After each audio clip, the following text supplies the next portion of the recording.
السلام علیکم ورحمۃ اللہ وبرکاتہ۔ اللہ تبارک و تعالی جل شانہ نے سارے نظام بہت حکمت سے، بہت تدبیر سے اور بہت محبت سے بنائے۔ اہل قلب کا اس پر اتفاق ہے کہ سب چیزوں کے پس منظر اور عقب میں محبت ہے۔ یہ نقطہ قابل غور ہے اور بڑا دل نشیں اور شائستہ نقطہ ہے۔ اہل عرفان کو، اہل سلوک کو اور تشنگان علم تصوف کو اس بات کو سمجھنا چاہیے۔ رب جلیل و جمیل نے جب اپنے صفات و اسماء کے آئینوں میں دیکھا اور اپنی صفات اور اسماء کی برکات دیکھی، وسعتیں دیکھی، تو جس صورت پاک کو محبوب جانا وہ میرے آقا و مولا علیہ السلام کی صورت ہے۔ یہاں سے تو آغاز ہوا ہے محبت۔ اللہ محب، میرے آقا محبوب، اور اللہ محبوب، میرے آقا محب۔ یہ وہ نقطہ ہے جہاں سے صفات و اسماء کے اعیان ثابتہ نے اعیان خارجہ کی طرف ظہور کیا۔ چنانچہ وہ کریم ہے، وہ صفت بھی دیتا ہے، جوہر بھی دیتا ہے، اختیار بھی دیتا ہے۔ آپ تمام جانتے ہیں کہ یہ تمام خلائق دو چیزوں میں پروئے ہوئے ہیں: تکوین، تشریع۔ اور یہ مخلوقات کے ساتھ اس کا سلوک رحمت کا، فضل کا اور عدل کا ہے۔ مخلوقات کی تخلیق اور ان کا ظہور رحمت کے مرہون منت ہے، اور یہ مخلوقات کی توسیع، ان کا سروائیول، ان کا ظہور فضل کے مرہون منت ہے۔ اس کی مثال یوں لے لے کہ ایک چیونٹی ہے، وہ زمین پر رینگ رہی، وہ پیدا ہو گئی ہے تو یہ اس کی رحمت ہے۔ اب وہ چیونٹی زمین پر رینگ رہی ہے اور اپنا رزق اپنے کمر پر اٹھاتی ہے، یہ اس کا فضل ہے۔ اور اگر وہ چیونٹی کسی وجہ سے عطاب یا ثواب سے دو چار ہوتی ہے تو یہ اس کا عدل ہے۔ یہ وہ نظام ہے، رحم، فضل اور عدل پر مشتمل ہے۔ یہاں تک کہ اگلے جہان بعض جن و انس کو جو دوزخ میں ڈالا جائے گا، یہ بھی اس کا عدل ہے۔ عدل بہر صورت کار فرما ہے۔ سب سے بڑی رحمت ہے جو اس نے اپنے اوپر فرض کی ہے، پھر فضل ہے جو اس کی جود و عطا ہے، پھر عدل بھی ہے۔ اب جو مخلوقات ہیں یہ تکوین اور تشریع میں پروئی ہوئی ہیں۔ تکوین یہ ہے کہ رب جلیل نے ہر ایک کی ابتدا کی، ہر ایک کو فطر کیا، ہر ایک کو خلق کیا۔ وہ البدی ہے، اس نے ابتدا فرمائی۔ وہ الفاطر ہے، اس نے ان مخلوقات میں سرشت ڈال دی، جوہر ڈال دیے، جبلتیں ڈال دی، اوصاف ڈال دیے، صفتیں ڈال دی، خوبیاں ڈال دی، خواص ڈال دیے۔ یہ الفاطر ہے۔ وہ الخالق ہے، ان کو مرکب کیا، ان کو جوڑ دیا، عناصر کو جمع کیا، پھر عناصر کو بیدار کرنے کے لیے، زندہ رکھنے کے لیے آنائے بسیط میں سے، عالم امر میں سے ان میں ارواح ڈال دیں۔ یہ خالق ہے۔ اب معاملہ تکوین اور تشریع کا جو اس سوال سے متعلق ہے، تکوینی طور پر سب کو ساخت عطا کی اپنی منشا کے مطابق۔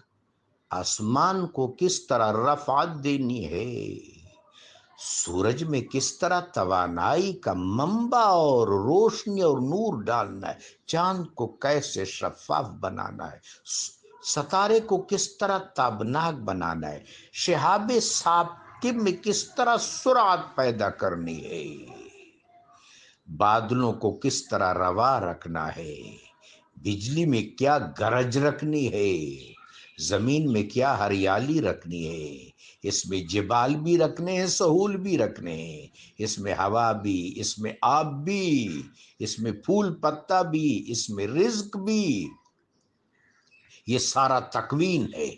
تکوینی طور پر پوری کائنات اور کائنات کا ذرہ ذرہ، آپ سب جانتے ہیں کہ تمام چیزیں یونیفیکیشن کی طرف جاتی ہیں۔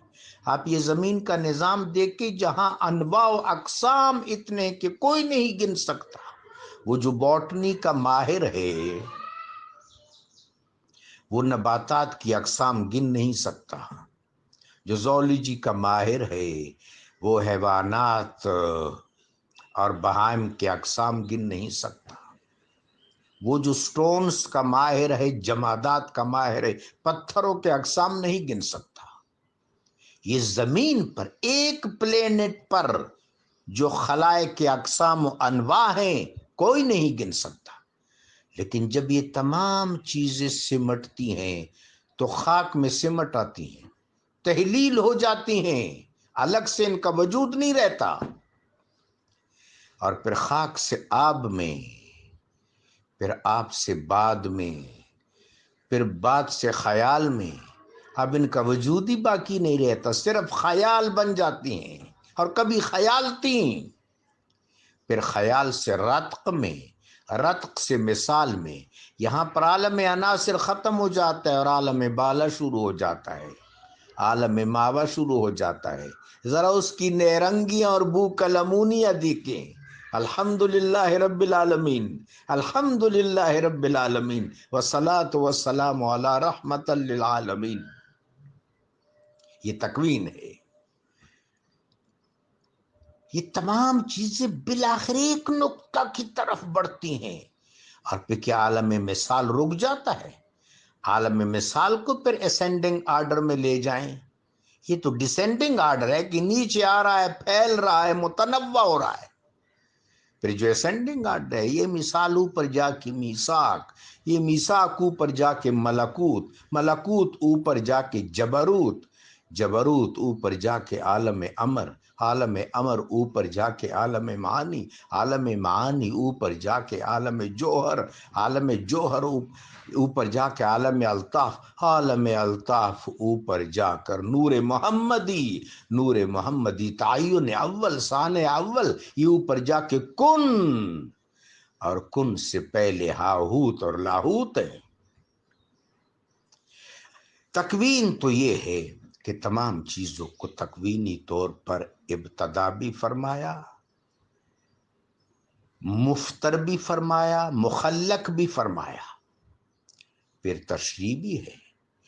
ملائکہ کو اللہ تبارک و تعالیٰ نے فرائض بھی دیے، اختیارات بھی دیے، تصرف بھی دیا۔ انبیاء علیہم السلام کو اللہ تبارک و تعالیٰ نے اختیار بھی دیا، تصرف بھی دیا۔ انسانوں کو اللہ نے توفیقی اختیار بھی دیا، خلق سے اولیاء، اولیاء سے رسول، رسولوں سے اعلیٰ ہمارا نبی، پھر اولیاء اکرام علیہم السلام کو بالکل ملائکہ کی طرح، جس طرح ملائکہ میں جبریل امین علیہ السلام کے پاس اختیار ہے، میکال علیہ السلام کے پاس تصرف ہے، اسرافیل علیہ السلام کے پاس تصرف ہے، ملک الموت علیہ السلام کے پاس تصرف ہے، رعد علیہ السلام کے پاس تصرف ہے، کرامن کاتبین علیہم السلام کے پاس تصرف ہے، حضرت مالک و حضرت رضوان کے پاس تصرف ہے۔ ایسا اللہ تبارک و تعالیٰ نے میرے آقا علیہ السلام، سارے انسان میرے آقا کی امت ہیں، اولین بھی آپ کی امت ہیں، آخرین بھی آپ کی امت ہیں، انبیاء اور رسل کے آپ سردار ہیں۔ اصولی طور پر باقی انبیاء کی جو امتیں ہیں ان کے سردار بھی میرے آقا و مولا صلی اللہ علیہ وسلم ہیں۔